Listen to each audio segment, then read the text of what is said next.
Hi everyone, it's Mark here.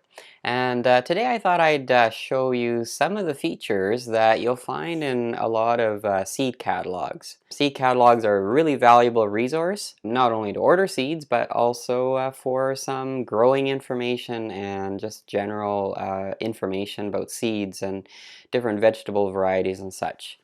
So I thought I'd show you these 5 features, go through each one and show you some of the valuable information that you can find in all of these features. While this video isn't sponsored by West Coast Seeds, I am going to use their gardening guide, this year's 2021 gardening guide, for the excerpts of what exactly they actually include in their gardening guide, so you get an idea of what you might be able to expect in other gardening guides from other seed suppliers.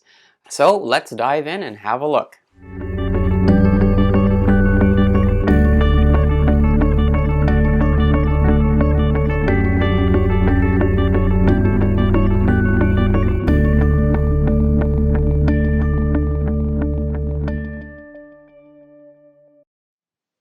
So we'll first have a look at seed variety information.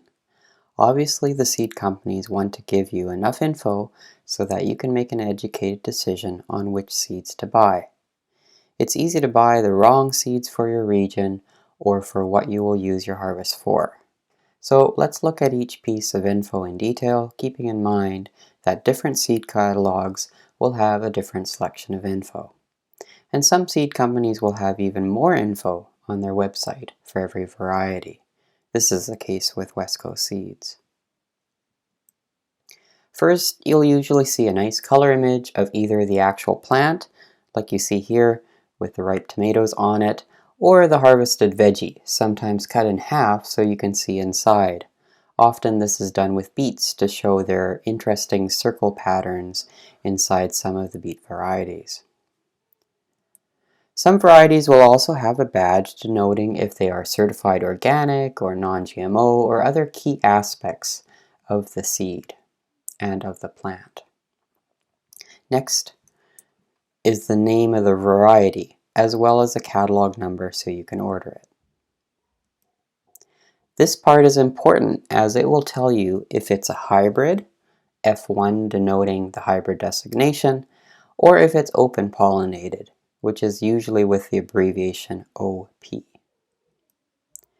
Then the days to maturity. So this is how many days it takes to go from seed to harvest, or in some cases transplants to harvest. This depends on the veggie, and I'll show you in a moment where you can find that info. Then we might have the type of plant. In this case, it's a vining tomato or an indeterminate variety. With tomatoes, you could also have bush tomatoes, which would be determinate.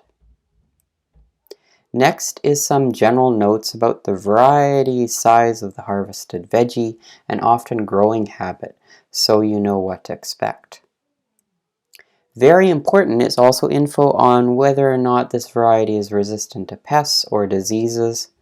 In this case, our basin is resistant to TMV, or tomato mosaic virus, verticillium and fusarium wilt, which is common in tomatoes. So that will help reduce the chance of your plants getting this disease. And finally, at the bottom, of course, are the prices per seed quantity. For the typical urban garden, the small seed is enough. If you have acreage or you are growing to sell, then the larger seed packets are obviously a better price. And yes, this variety is quite expensive at $1 Canadian a seed, but one plant can produce many tomatoes, so the investment is well worth it. So on to the next feature of seed catalogs, growing information. In this example on beets, the first paragraph or two gives you general information about the veggie, such as the health benefits, the plant family it belongs to, general growing habit, and some tips on how to use them. This next section provides info on timing of sowing seeds, what soil temperature you need for best germination, and generally how many days the seeds typically will take to germinate. This starting information for the seeds is critical to get the right seed depth and seed density. If there are any other special instructions on how to get the best germination rate, those will normally appear here as well. Remember the days to maturity that was in the seed variety info on the previous slide? Here's how those days to maturity are counted.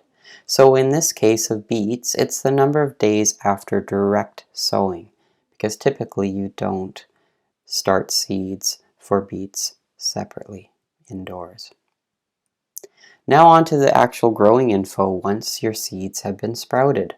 Everything is here, including optimum pH level of the soil, whether it's acidic or alkaline or neutral, thinning instructions to get the right plant spacing, tips on pest and disease prevention, and treatment, and sometimes also some fertilizing tips.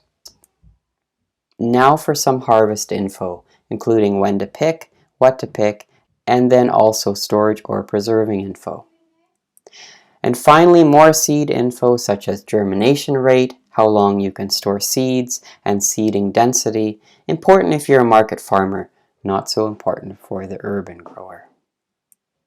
Good seed catalogs will also have growing charts. In this case, West Coast Seeds initially started with just charts for our local region here on the southwest coast of British Columbia, but now they're also including growing charts for other parts of Canada in their catalog, and now on their website they've added charts for many parts of the US. It covers the 4 seasons in most cases, so for each veggie listed, it shows you when you can start seeds indoors or when you can direct seed, when to transplant, and if you need protection when transplanting. A legend is provided to show you what the symbols mean. It also includes average frost dates for the region. Obviously this can vary year to year or your particular microclimate, so this is just a general guide for your region. And it also includes a legend of icons that are used for the seed entries, as I showed you earlier. It's a very handy resource that helps take the guesswork out of planting. Another useful feature in many seed catalogs are some growing tips and tricks, as well as additional info about vegetables and their characteristics. In this case, the sidebar on cucumbers is quite handy. It gives you some info on cucumber varieties and their qualities so you can pick the right variety. So if you're looking, for instance, for a Lebanese type of cucumber, the Bait Alpha is probably your best bet. And if you're looking for easier to digest cukes, you may want to check out the burpless ones. And if you want maximum production, this variety might be best for you if you can ensure proper pollination. For standard type cukes that will be outdoors and benefit from natural pollination, monoecious cukes are fine. And finally, if you have problems with pollination, especially for greenhouse growing or you prefer seedless cucumbers, try the parthenocarpic varieties. And finally, there's usually a section at the back of the catalog for gardening tools and supplies, especially seeding supplies. This is just an example of 2 pages of about 14 pages in this particular catalog. Everything from grow lights, seed trays, seed starting soil and warming mats, to row covers, stakes and ties, pest deterrents, hand tools, fertilizers, and even birding and bee supplies, as these are important in an organic food garden. Often you'll find things here that you might have a hard time finding locally. You might be able, though, to get items cheaper locally, especially for bulkier items where you would have to pay for shipping if ordered through the catalog. But it's a great resource for knowing what's available, so you can look elsewhere first. So as you can see, these seed catalogs or guides are really useful. And there's much more than just, these 5 features. It really depends on the seed catalog. Some seed catalogs have tons of information. I didn't show everything in the West Coast Seeds catalog. They have lots of other features inside that are actually a whole page long. So, and I know lots of food growers actually have like 5 or 6 catalogs, and so while they might order from several of those seed suppliers, it's just a resource and they'll have them just on hand to sort of look information up and things like that, and get some ideas of maybe varieties that they can try. And so these seed catalogs you can get mailed to you through the mail. You might have to pay a little bit of shipping, or they're also usually available now in PDF format, so you can download it and you can kind of browse it on your iPad or on your computer or even on your phone. You may want to check your local nursery garden center. They might also have copies available, and then usually you'll be able to buy those seeds as well locally from that place instead of having to send off in the mail and wait for quite a while to get them. And what I'll do is I'll list some popular seed suppliers in the description below, so you can kind of pick and choose. And let me know in the comments how many seed catalogs you actually typically have on hand, and let's see who has the most. So thanks for watching, and I'll see you next time. Take care.